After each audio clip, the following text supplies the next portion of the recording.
10 വയസ്സുകാരി തൂങ്ങി മരിച്ച നിലയിൽ.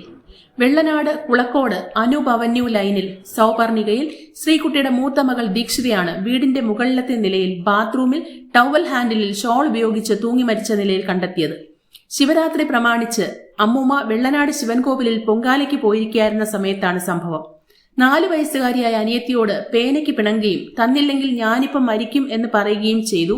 ഇത് കഴിഞ്ഞ ശേഷം ചേച്ചി മുകളിലത്തെ നിലയിലേക്ക് പോകുന്നത് കണ്ടു എന്ന് ഇളയ കുട്ടി പറയുന്നു. സംഭവ സമയത്ത് കിടരോഗിയായ അപ്പൂപ്പനും അനുജത്തിയും മാത്രമേ വീട്ടിലുണ്ടായിരുന്നുള്ളൂ. അമ്മൂമ്മ വീട്ടിലെത്തി കുട്ടി പറഞ്ഞതനുസരിച്ച് മുകളിലത്തെ ബാത്റൂം തുറന്നു നോക്കിയപ്പോഴാണ് കുട്ടിയെ തൂങ്ങിയ നിലയിൽ കണ്ടെത്തിയത്. കുട്ടിയെ വീട്ടുകാർ ഉടൻ വെള്ളനാട് ആശുപത്രിയിൽ എത്തിച്ചെങ്കിലും ജീവൻ രക്ഷിക്കാനായില്ല. അമ്മ ശ്രീകുട്ടി സിറ്റിയിൽ സൂപ്പർ മാർക്കറ്റിലെ ജോലിക്കാരിയാണ്. ശ്രീകുട്ടിയുടെ ഭർത്താവ് പിണങ്ങി വിളപ്പിശാലയിലാണ് താമസം. ഇവർ തമ്മിൽ ഡൈവേഴ്സിന് കോടതിയിൽ കേസ് നടക്കുന്നതായും അറിയുന്നു. മൃതദേഹം മറ്റ് നടപടിക്രമങ്ങൾക്കായി മെഡിക്കൽ കോളേജിലേക്ക് മാറ്റി.